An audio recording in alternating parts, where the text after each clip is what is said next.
Hello दोस्तों, आप सभी का स्वागत है पीएसएम हाउस में, प्रभात सर मैथमेटिक्स हाउस में।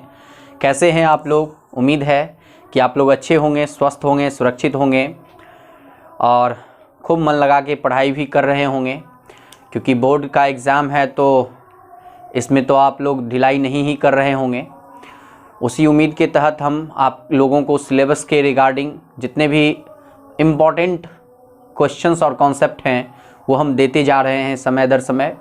आप लोगों को मन लग रहा होगा, सीख रहे होंगे। धीरे धीरे करके हम आपका सिलेबस बहुत ही टाइमली कंप्लीट करेंगे और उसके बाद ढेर सारा प्रैक्टिस सैम्पल पेपर का भी करवाएंगे।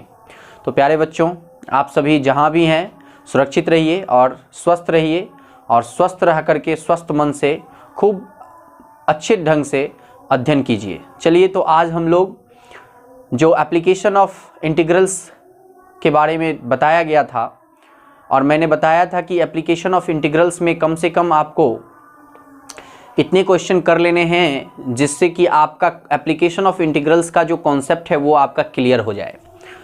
तो पिछले जो क्लासेस हैं उसमें मैंने आप लोगों को दो तरह के क्वेश्चंस को आपके पास मैंने रखा है। आज मैं तीसरा पैटर्न जो एप्लीकेशन ऑफ इंटीग्रल्स में होते हैं उसे लेकर के मैं आया हूं, और उम्मीद है कि आज का क्लास भी आप लोगों को बहुत अच्छा लगेगा।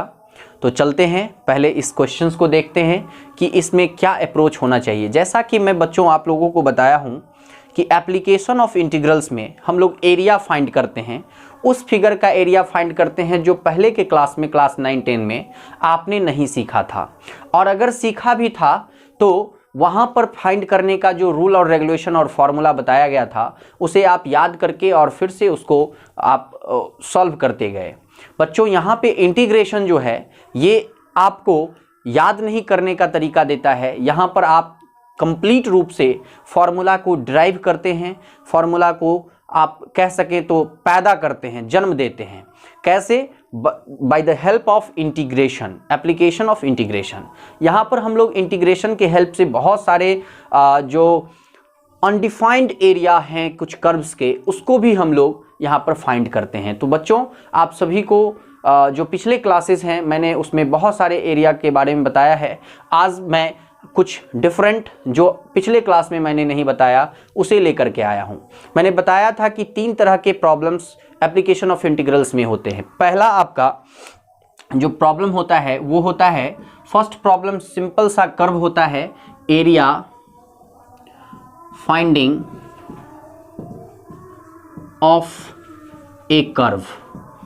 दूसरा आपने देखा था कि एरिया जो था उसमें हमने बताया था एरिया फाइंडिंग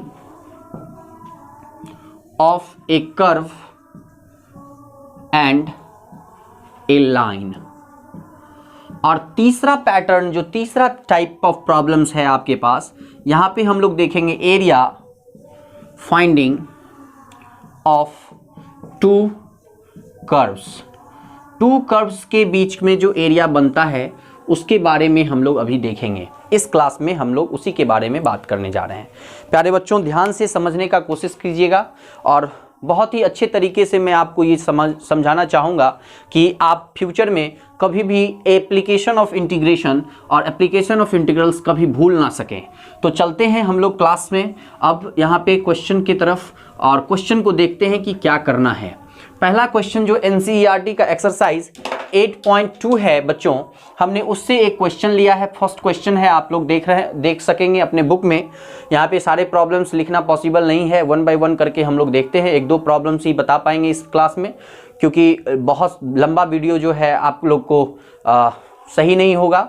तो कुछ क्वेश्चंस करके जो हम आपको बता रहे हैं उसी से आप सीखिए। देखिए बच्चों, सबसे पहला क्वेश्चन आपका कहता है find the area. Area find करना है of the circle 4x square plus 4y square equal to 9, which is the interior to the parabola x square equal to 4y। चलिए बच्चों, सबसे पहले आप देखिए कि इसमें एरिया फाइंड किसका करना है। तो यहां पर एक वर्ड है interior, interior to the parabola and of the circle। अब ये सर्कल है और एक पाराबोला के बीच का, इंटीरियर का मतलब बीच, उसके अंदर का एरिया निकालना है। मतलब कि एक अगर हम यहाँ पर सर्कल की बात करें तो सबसे पहले हम लोग एक सर्कल ड्रॉ कर लेते हैं। सर्कल ड्रॉ करेंगे तो वो किस रेडियस का सर्कल होगा वो पहले जान लीजिए। तो हमारे पास जो गिवन इक्वेशन है बच्चों वो है वी हैव 4x² + 4y² = 9। तो बच्चों यहां पर अगर हम इसको स्टैंडर्ड फॉर्म में लिखें तो x² + y² = 9/4 = 3/2 का होल स्क्वायर। इसका मतलब कि ये x² + y² equal to a² से अगर हम कंपैरिजन करें तो a का वैल्यू 3/2 होगा। तो यहां पर जो हम रेडियस ले लेंगे ये 3/2 रेडियस का हम एक सर्कल ड्रॉ कर लेते हैं बच्चों। अब ये इसका सेंटर क्या होगा, हमेशा ध्यान रखिएगा 0 0 है हमारा सेंटर। अब जो पॉइंट है इंटरसेक्ट कर रहा है एक्स एक्सिस को, ये पॉइंट है ए जिसका रेडियस है 3/2, तो ये 3/2 0 इसका कोऑर्डिनेट हो जाएगा। ये भी रेडियस है बच्चों तो इसका भी कोऑर्डिनेट हो जाएगा 0 3/2। अभी सारे चीज का हमें कोऑर्डिनेट लिखने की आवश्यकता नहीं है। अब हम दूसरे फिगर के बारे में बात करते हैं जो हमारे पास x² = 4y है बच्चों। अब मैंने उस दिन ट्रिक सिखाया था कि यहां पर अगर x² है इसका मतलब x का दो वैल्यू मतलब एक नेगेटिव एक पॉजिटिव, और x किधर है, एक नेगेटिव इधर है पॉजिटिव इधर है, तो जो ग्राफ होगा पैराबोला का वो कुछ इस तरह से जाएगा और ये ग्राफ हो जाएगा x² = 4y का। मैंने उस दिन सिखाया था आप लोग को। अब जो एरिया बताना है वो कहां का एरिया बताना है, interior area of circle and किसका, interior area of circle and जो हमारा फिगर है पैराबोला उसके बीच का एरिया हमें बताना है बच्चों। चलिए अब हम लोग एक एक करके पॉइंट बाय पॉइंट बात करते हैं। तो सबसे पहले हम पॉइंट ऑफ इंटरसेक्शन निकालेंगे बच्चों, जिसका नाम हम रख देते हैं बी रख देते हैं। ये पॉइंट है सी और ये हमारा पॉइंट है डी और ये हमारा एरिया है जो किसके द्वारा बनाया गया है बच्चों, ये हमारा एरिया जो बनाया गया है वो सर्कल और पैराबोला के बीच का एरिया है। हमें इसका एरिया फाइंड करना है बच्चों। तो अब हम लोग बात करते हैं कि कैसे फाइंड करेंगे उसको देखते हैं। तो सबसे पहले हमें चाहिए क्या, पॉइंट ऑफ इंटरसेक्शन, कि ये बी किस पॉइंट पर इंटरसेक्ट कर रहा है ग्राफ को। तो चलिए उसको निकालने के लिए हम आपको पहले से बताए हुए हैं कि इसका जो वैल्यू है x² का ये 4y इस इक्वेशन में पुट कर दीजिए तो हम इसको लिख सकते हैं 4 × 4y + 4y² = 9। तो बताइए बच्चों 4y² + 16y - 9 = 0। y का वैल्यू कितना हो जाएगा, y यहाँ पर हो जाएगा 4y² + 18y - 2y - 9 = 0। यहाँ से अगर हम 2y कॉमन ले लें तो 2y + 9 - 1 कॉमन ले लें तो 2y + 9 = 0। ये सब आप जानते होंगे पहले से भी, 2y + 9 और 2y - 1 = 0। तो y का दो वैल्यू आएगा जिसमें -9/2 एग्जिस्ट नहीं करेगा और 1/2 हमें यहाँ पर लेना है। तो यहाँ पर जो y/2 है ये बच्चों हमारा कोऑर्डिनेट हो गया y एक्सिस का 1/2। अब देखिए x का वैल्यू निकालना है तो x का वैल्यू यहाँ पर पुट कर दीजिए 4 × 1/2, 2 से 2 कैंसिल मीन्स 2, तो x² = 2, तो x का वैल्यू ±√2 हो जाएगा। इसका मतलब है बच्चों कि ये जो ग्राफ है ये प्लस में √2 है और यहाँ पर जो इंटरसेक्शन पॉइंट है -√2 1/2 ये पॉइंट है हमारा पॉइंट ऑफ इंटरसेक्शन। तो देखें कि कैसे हम पॉइंट ऑफ इंटरसेक्शन निकालते हैं। तो एकदम आसानी से हम लोग पॉइंट ऑफ इंटरसेक्शन निकाल के लिख सकते हैं। चलिए बच्चों ये सब मिटा रहे हैं, आप लोग अगर चाहें तो स्क्रीनशॉट रख लें, काम आएगा, अदरवाइज हम इसे मिटा रहे हैं क्योंकि सवाल बहुत लंबा बनेगा तो उसके रिगार्डिंग आपको स्पेस भी चाहिए। तो चलते हैं, अब हम काम करते हैं आगे का। हमें पॉइंट ऑफ इंटरसेक्शन मिल चुका है। अब हमें रिक्वायर्ड एरिया क्या है बच्चों उससे ध्यान से देखिए। रिक्वायर्ड एरिया है हमारा, रिक्वायर्ड एरिया जो है हमारा वो है area of the region OBCDO। इसके बीच का एरिया निकालना है। Area of required area O B C D O का एरिया निकालना है बच्चों। अगर मैं ओ बी सी डी ओ का एरिया निकालना चाहूं तो हम यहां पर लिख सकते हैं 2 into area of region O B C O. अगर मैं ओ बी सी ओ की बात कर रहा हूं, ध्यान से देखिए, ओ बी सी ओ, ये है ओ, ये है बी, ये है सी और ये है ओ। अगर मैं इसका एरिया निकाल लूं ये रीजन का, तो इसका ट्वाइस जो होगा, ये रीजन सिमेट्रिकल फिगर है तो उसका सिमेट्रिकल फिगर का ट्वाइस जो होगा वो एरिया ऑफ रिक्वायर्ड एरिया जो हमारा है वो निकल करके आ जाएगा।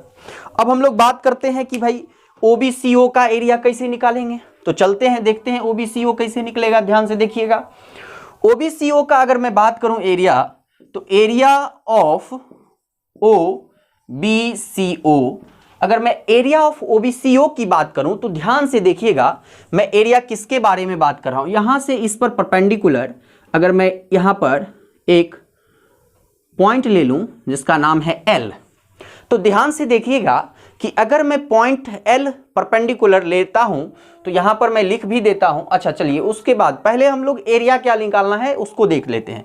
OBCO को का एरिया निकालने के लिए अगर मैं OLBCO के एरिया से एरिया ऑफ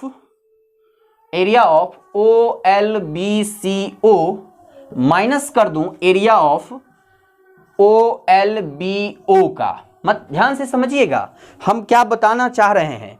मैं बताना ये चाह रहा हूं कि इस फिगर का एरिया अगर मैं निकाल लूं ये वाला रीजन पूरा, और उसमें से ये कर्व और एक्स एक्सिस के अलोंग जो हमारा यहां पर इसका रीजन है, इसको मैं अगर हटा दूं तो रिमेनिंग एरिया जो हमारा पोर्शन है वो निकल करके आ जाएगा बच्चों।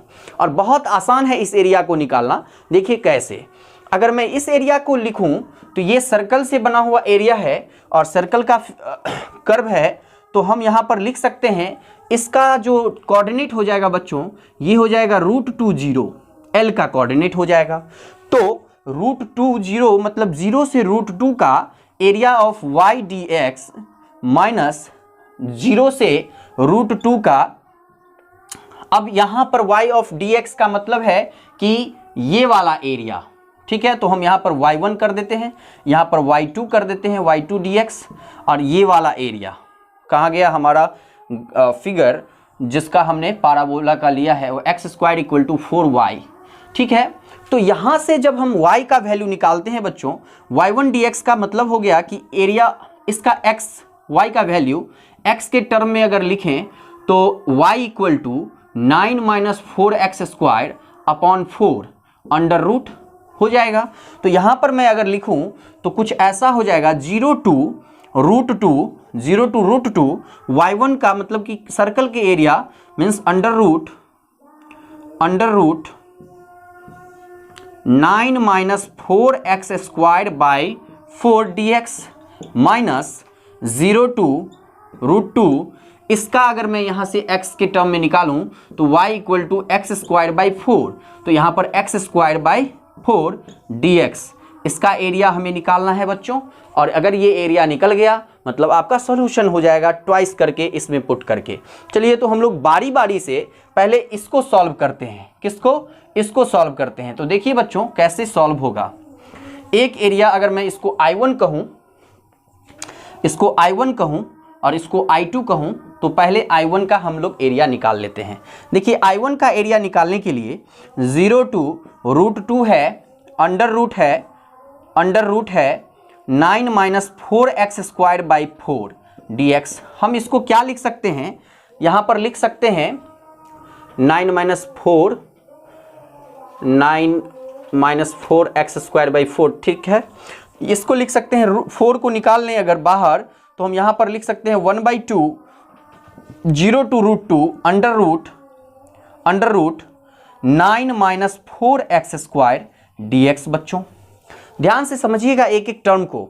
यहां पर x² के साथ 4 है तो हम इसको रिप्लेस कर देते हैं। देखिए कैसे, तो यहां पर रिप्लेस करेंगे 0 to 1/2 हमारा है √2, यहां पर 9 बाय इस 4 को अगर मैं कॉमन ले लूं तो यहाँ पर कितना हो जाएगा, ये एक मिनट, यहाँ तो मेरे पास 4 था ही, मैं 4 से डायरेक्ट डिवाइड अगर कर दूँ तो उससे भी काम हो जाएगा। यहाँ पर 4 से डिवाइड अगर करूँ सेपरेटली तो ये हो जाएगा 9/4 माइनस 4/4 एक्स स्क्वायर, और यहाँ पर ये 1/2 का काम ही नहीं है, ये हो जाएगा 3/2 का whole square minus x square dx। अब बच्चों आपको मैंने पहले ही क्लास में बताया था कि जो फॉर्मूला है वो एकदम याद रखें, a square minus x square का इंटीग्रेशन क्या होता है बच्चों, आपको याद होगा x/2 under root a square minus x square plus a square by 2 sine inverse x/a होता है बच्चों।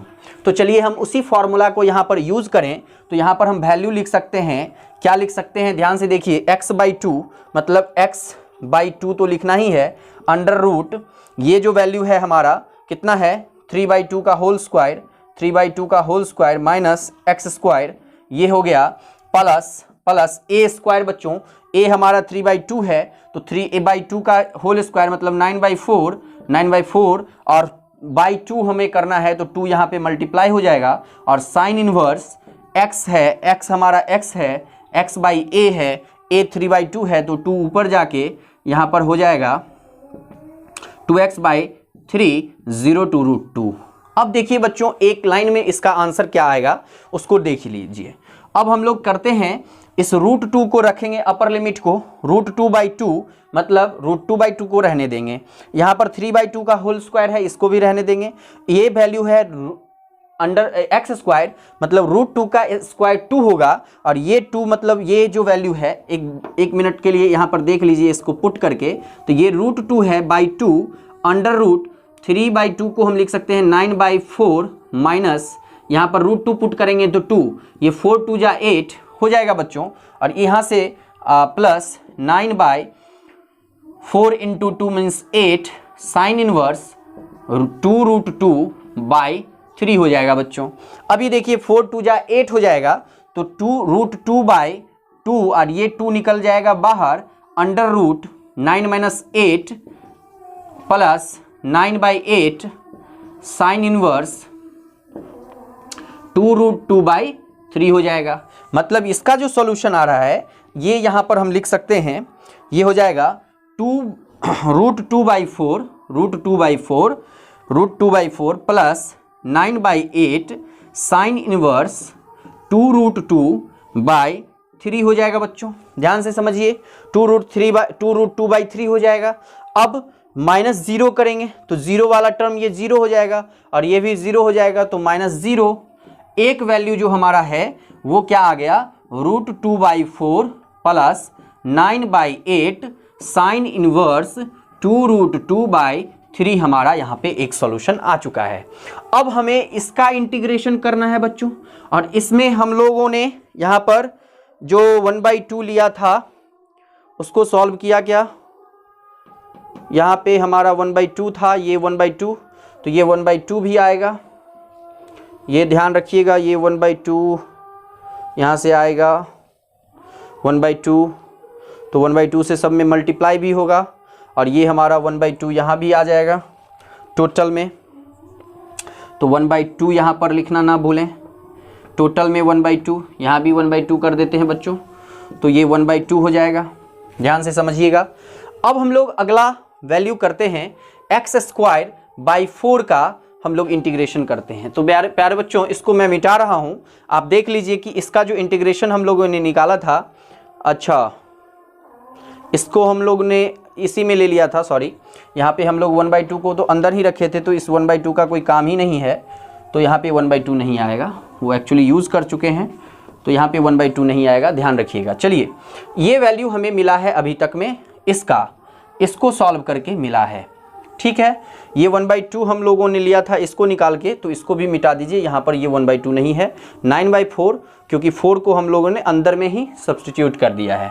तो चलिए अब हम लोग इसको मिटाते हैं, हमारा जो सॉल्यूशन है उसको ध्यान रखिए, उसको यहाँ पे रखेंगे, इसको मिटाते हैं, अगला इंटीग्रेशन करते हैं, वो क्या है देखिएगा। ये सब सिर्फ कैलकुलेशन है, इसमें कुछ और है नहीं। मेन जो हमारा इस इंटीग्रेशन को पढ़ना है, मतलब एप्लीकेशन ऑफ इंटीग्रेशन में जो दो कर्व के बीच का जो रीजन है उसका एरिया निकालना है, तो उसमें क्या क्या करना है बस उसी को सीखना है। कैलकुलेशन तो आप लोग कर ही लेंगे। अगला है हमारा 0 to √2 x² बाई 4, 4 को बाहर कर लीजिए 1/4 हो जाएगा, और dx तो ये हो जाएगा 1/4, x³ है बाई 3 है, 0 से √2 है बाबू। अब ये क्या होगा 1/4, √2 मीन्स 2, √2 बाई 3 हो जाएगा बच्चों, ये कैंसिल हो जाएगा 2, तो ये हमारा हो गया वैल्यू √2/6 हो जाएगा। अब देखिए इसमें अगर मैं इसको सब्ट्रैक्ट करूं तो वैल्यू हमारा कितना आएगा वो ध्यान से देखिएगा। ये वैल्यू हमको सब्ट्रैक्ट करना था, 0 अगर पुट करें तो ये 0 से 0 0 ही हो जाएगा, उसका कोई वैल्यू पुट करने का औचित्य है नहीं। तो हम लोग चलते हैं, अब इसका एरिया लिखते हैं। Area of OBCO equal to √2/4 plus 9/8 sine inverse 2√2/3 minus √2/6।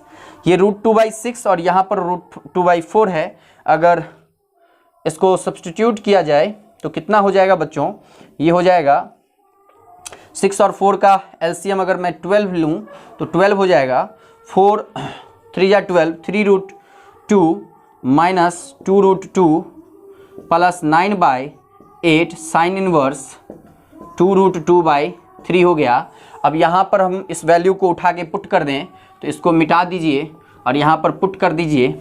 Value है आपका 3√2 minus 2√2 means √2, √2/12 minus √2/12 plus 9/8 sine inverse 2√2/3, ये 2 से 6 ये कट कैंसिल हो जाएगा, तो आंसर आपका हो जाएगा area of the boundary region का, ये हो जाएगा बच्चों आपका 1/√2/6 प्लस 9/4 साइन इनवर्स 2√2/3, ये आपका रीजन का आंसर हो जाएगा बच्चों।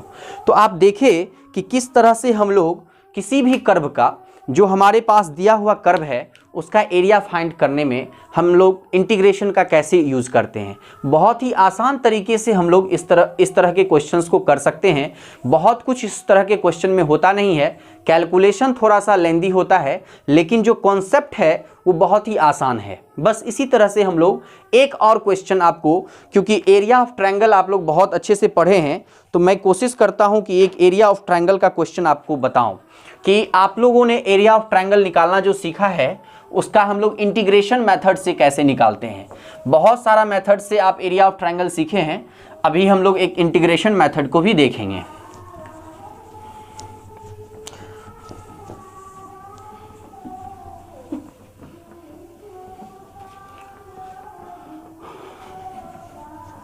ध्यान से समझिएगा एक एक चीज़ को, कैसे कैसे करके हम लोग क्वेश्चन करते हैं, और स्टेप बाय स्टेप हर चीज़ को लिखें, क्योंकि आपका वो स्टेप मार्किंग जो है अगर कहीं पर मिस्टेक भी होगा तो वो आपको स्टेप मार्किंग में मार्क्स कटने का चांस कम होगा। तो इसलिए स्टेप बाय स्टेप चीज़ों को लिखें और सीखें, बहुत आसान है क्वेश्चन करना। अब एक क्वेश्चन जो हम लोग अभी देखेंगे वो है हमारा क्वेश्चन नंबर 4, एक्सरसाइज 8.2 का क्वेश्चन नंबर 4। देखिएगा बच्चों, इसमें दिया है कि यूजिंग इंटीग्रेशन, पहले ही बता दिया कि यूजिंग इंटीग्रेशन का यूज करके फाइंड करना है, find the area of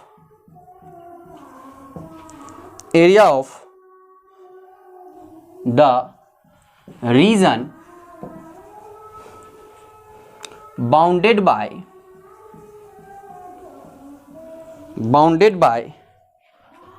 the triangle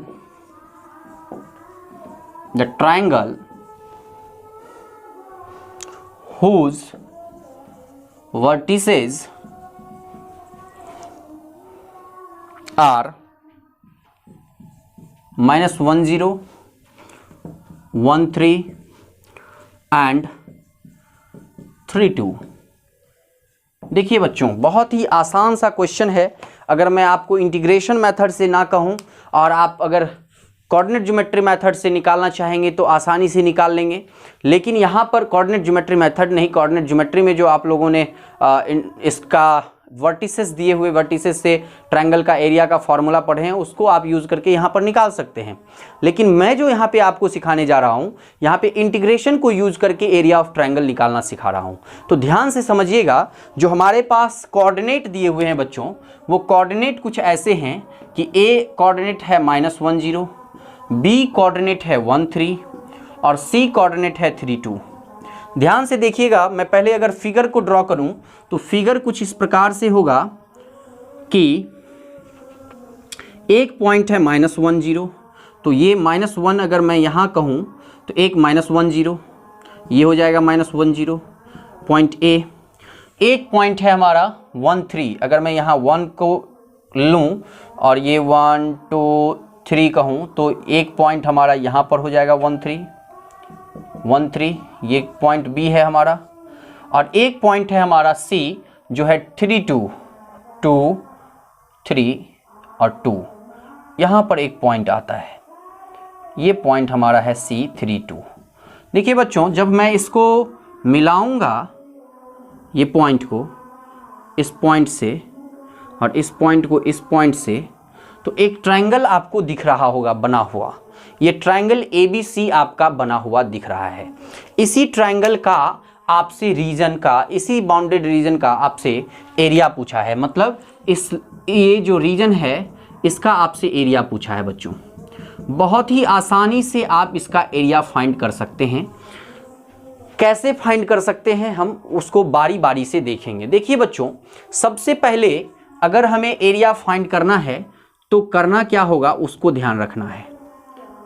एक परपेंडिकुलर हमने B से डाला है और एक परपेंडिकुलर ये x है, ये y है, ये x डैश है, ये y डैश है और ये हमारा मान लेते हैं L है।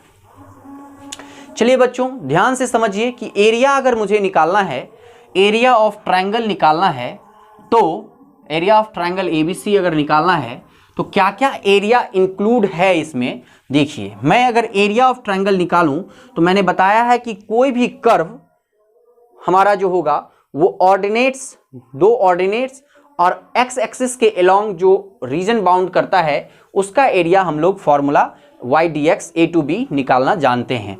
तो यहाँ पर हम लोग क्योंकि x एक्सिस के अलोंग ले रहे हैं तो y dx, अगर y एक्सिस के अलोंग लेंगे तो x dx, x dy यहाँ पे यूज़ करेंगे। लेकिन क्योंकि ये x एक्सिस के अलोंग है तो जो ट्रायंगल हमारा बन रहा है AB AMB, ये ट्रायंगल जो बन रहा है, अगर मैं यहाँ पर लिखूँ कि area of triangle ABC equal to area of triangle AMB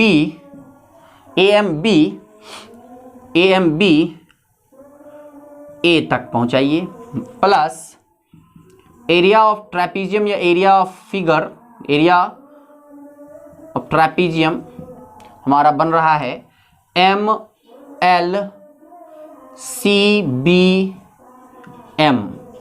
ये फिगर देखिए बच्चों, MLCBM तक का फिगर, ये एरिया जो बन रहा है इसका सम माइनस अगर मैं कर दूं एरिया ऑफ ट्रायंगल ALCA।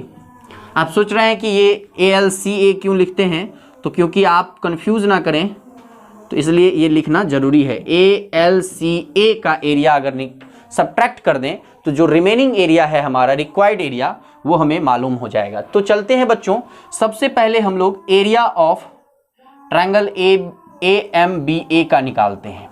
तो देखिए, इसको निकालने से पहले हमारे पास जो दिए गए लाइन है उसके इक्वेशन को पहले देख लेते हैं। इक्वेशन ऑफ लाइन जो है हमारा, इक्वेशन ऑफ लाइन अगर मैं बात करूं AB का, तो बच्चों हम यहां पर लिख सकते हैं y minus y1 0 equal to y2 minus 3 minus 0 upon x2 minus x1 जो स्लोप का वैल्यू होगा x2 y1 minus 1 1 minus 1 plus 1 x2 minus x minus x1 means plus 1, ये हो जाएगा बच्चों। ध्यान से देखिए, ये है हमारा x1 y1 और ये है हमारा x2 y2। तो हमने जो वैल्यू लिया है वो लिया है y2 माइनस y1, m का formula m equal to y2 minus y1 by x2 minus x1 slope का होता है। तो उसी से हम लोग line of equation of line draw करते हैं, होता है y minus y1 equal to m into x minus x1। और उसी फॉर्मूला को यूज़ करके अगर हम यहाँ से y का वैल्यू लिखें तो 3/2 x प्लस 1 हमारा एक इक्वेशन बन गया। दूसरा अगर मैं बात करूँ इक्वेशन ऑफ BC का, तो BC के लिए जो हमारा वैल्यू है C, यहाँ पे अगर मैं इसको y2 x3 y3 कह दूँ तो यहाँ पे जो वैल्यू हो जाएगा ये हो जाएगा कितना, ये BC है y माइनस y1 अगर मैं 3 ले लूँ equal to 2 minus 3 by 3 minus 1 x minus x1 1, ये हो जाएगा। और यहाँ से अगर इसको सॉल्व करें तो y minus 3 equal to minus 1 by 2 x minus 1 है हमारा यहाँ पे। ये माइनस 3 अगर उधर लेके चले जाएं तो ये हो जाएगा y equal to minus 1 by 2 x minus minus plus 1 plus 3 हो जाएगा बच्चों। और ये वैल्यू हो जाएगा आपका, ये हो जाएगा माइनस 1/2 प्लस 4, ये x है माइनस x/2 प्लस 4 हो जाएगा। और अगर मैं यहाँ से 1/2 को कॉमन ले लूँ तो 1 प्लस 3 4 हो गया। और यहाँ पे आपका जो वैल्यू आया है 1 बाई माइनस 1, ये 3/2 है, ये माइनस 1/2 है, ये माइनस 1/2 है बाबू। और ये माइनस 1/2 तो प्लस 1/2 हो गया और माइनस x/2 है, प्लस 3 इधर आएगा तो 3 2 जा 6 प्लस 1 7/2 हो जाएगा। और इसका इक्वेशन हो जाएगा ये कि 1/2 अगर कॉमन ले लें तो माइनस x प्लस 7, ये इक्वेशन ऑफ BC हो गया बच्चों। और अब हम इक्वेशन ऑफ, अगर मैं बात करूं इक्वेशन ऑफ AC का, तो इक्वेशन ऑफ AC इसी तरह से हो जाएगा।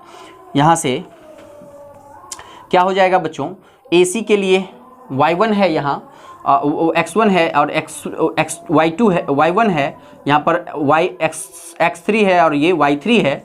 तो हम लोग लेते क्या है equation y minus y1 minus plus 1 y1 sorry 0 है यहाँ पर, तो ये 0 हो जाएगा इक्वल टू यहाँ से 2 माइनस 0 क्या हो जाएगा, 2 माइनस 0 अपॉन 3 माइनस 1 प्लस, तो 3 plus 1 into x minus x1 means plus 1। तो इक्वेशन ऑफ लाइन जो हमारा हो गया बच्चों 2/4 into x plus 1 equal to 1/2 x plus 1। अब हमें हमारे पास इक्वेशन ऑफ लाइन मिल चुका है बच्चों। एक एक करके इक्वेशन ऑफ लाइन हम यहाँ पर लिख लेते हैं और फिर इस सब को मिटा देते हैं कि जिससे स्पेस बने और फिर हम इसका इक्वेशन को सॉल्व कर सकें।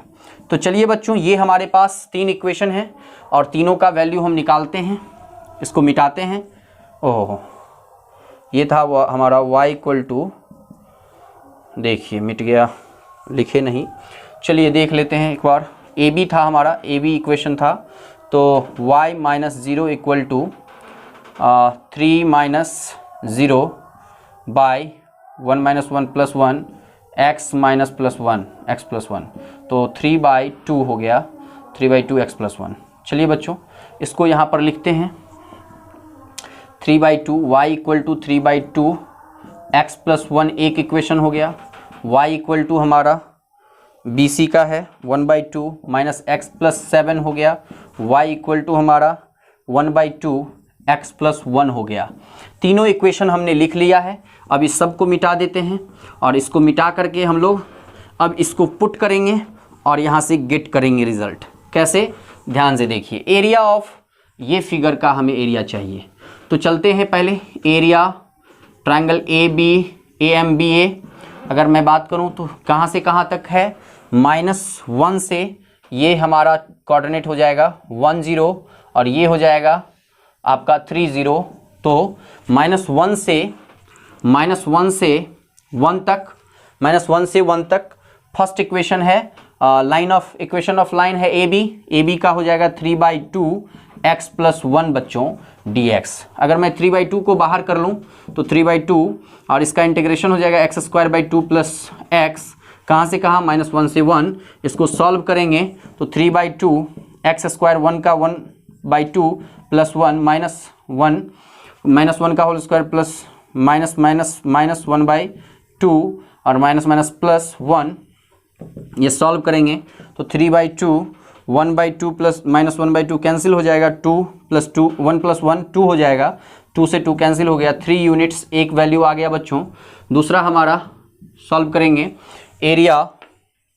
एरिया ऑफ फिगर MLCBM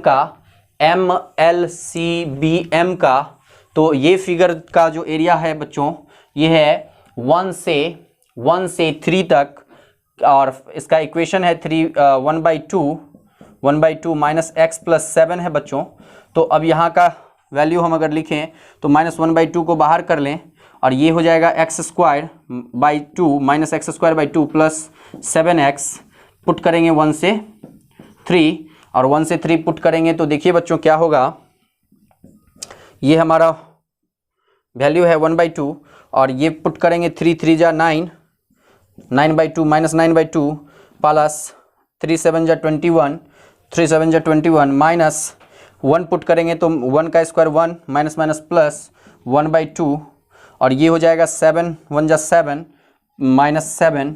इसको सॉल्व करेंगे बच्चों तो ये हो जाएगा 1/2 -9/2 + 1/2 -8/2 और -8/2 मतलब -4 और -7 -11, ये हो जाएगा 10 और 10 से ये कैंसिल होगा, 5 यूनिट्स निकल गया बच्चों। एक अब हमारे पास बचा है इसका फिगर का, ये हो जाएगा area of figure triangle ALCA का अगर मैं बात करूं तो ये 1 से 1 इसका इक्वेशन है 1/2 को बाहर कर लें, x + 1 है बच्चों, x + 1 का इंटीग्रेशन करेंगे तो हो जाएगा 1/2 x² + x -1 से 1, ये हो जाएगा +1 पुट करेंगे, 1/2 है ही, +1 पुट करेंगे तो 1 + 1 2 -1 पुट करेंगे तो ये जो वैल्यू होगा ये हो जाएगा हमारा -1 का स्क्वायर, इक्वेशन ऑफ y = 1/2, ये इक्वेशन है हमारा C का। तो 1 कहाँ से कहाँ, -1 से 3 है बच्चों, ये 3 है 1 नहीं है, ये 3 है तो 3 का स्क्वायर करेंगे, 3 3 जा, इसको भी 3 कर लें, ये हमारा 3 है। चलिए तो यहाँ से पुट करेंगे तो 3 3 जा 9 +3 -1 का स्क्वायर -1 का स्क्वायर 1 और -1 और +1, ये पुट हो जाएगा 9 + 3, ये हो जाएगा +1 तो कैंसिल, 9 + 3 हो जाएगा हमारा बच्चों 12 -1 से +1 कैंसिल हो जाएगा, 1 का स्क्वायर -1 का स्क्वायर 1 और -1 हो गया और -1 यहाँ पर होगा वो +1 हो जाएगा, ये 1 से 1 कैंसिल, 9 + 3 12 और ये हो जाएगा 1/2 और 9 + 3 12 6 हो जाएगा बच्चों। तो आपका जो सॉल्यूशन है एरिया ऑफ ट्रायंगल वो देखिए कितना आया, एक आपका आया है 3 यूनिट, दूसरा आपका आया है 5 यूनिट और तीसरा आपका आया है 6 यूनिट। 5 + 3 8 - 6 2 यूनिट्स आपका इस ट्रायंगल का एरिया हो जाएगा बच्चों।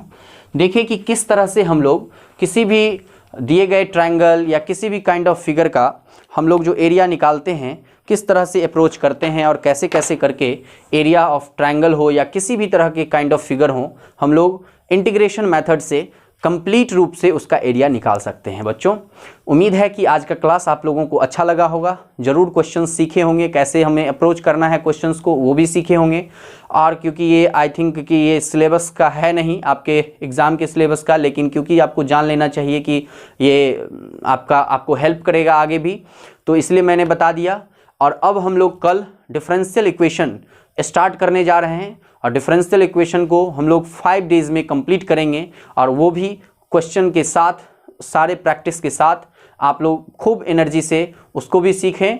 और फिर हम कोशिश करेंगे कि आपका फरवरी के पहले सिलेबस कंप्लीट कर दें, और उसके बाद हम लोग प्रैक्टिस सेट में आएंगे। तो प्यारे बच्चों, जितने भी स्टूडेंट यहाँ से सीख रहे हैं, कृपया इसको वीडियो को शेयर ज़रूर करें, सब्सक्राइब भी करें और लाइक बटन को दबाना ना भूलें। और जितना अधिक से अधिक आप इसको शेयर कर सकते हैं, उतना शेयर करने का जो है कष्ट उठाएं, क्योंकि हम आपके लिए बहुत ज़्यादा मेहनत करके आपको यहाँ से कुछ देना चाहते हैं। तो आप जितने बच्चों तक पहुँचेगा वो हमारे लिए सौभाग्य की बात होगी। तो प्यारे बच्चों, आज के लिए हम लोग इसी क्वेश्चन के साथ अंत करते हैं। फिर हम लोग कल मिलेंगे और डिफरेंशियल इक्वेशन के साथ मिलेंगे। तो आप जितना भी प्रैक्टिस क्वेश्चन करना है कर लीजिए। अगर क्वेश्चन होगा तो आप पूछ लीजिए, इससे रिलेटेड हम लोग उस पर भी डिस्कस कर लेंगे। चलते हैं बच्चों, अगले क्लास के लिए मिलेंगे। धन्यवाद।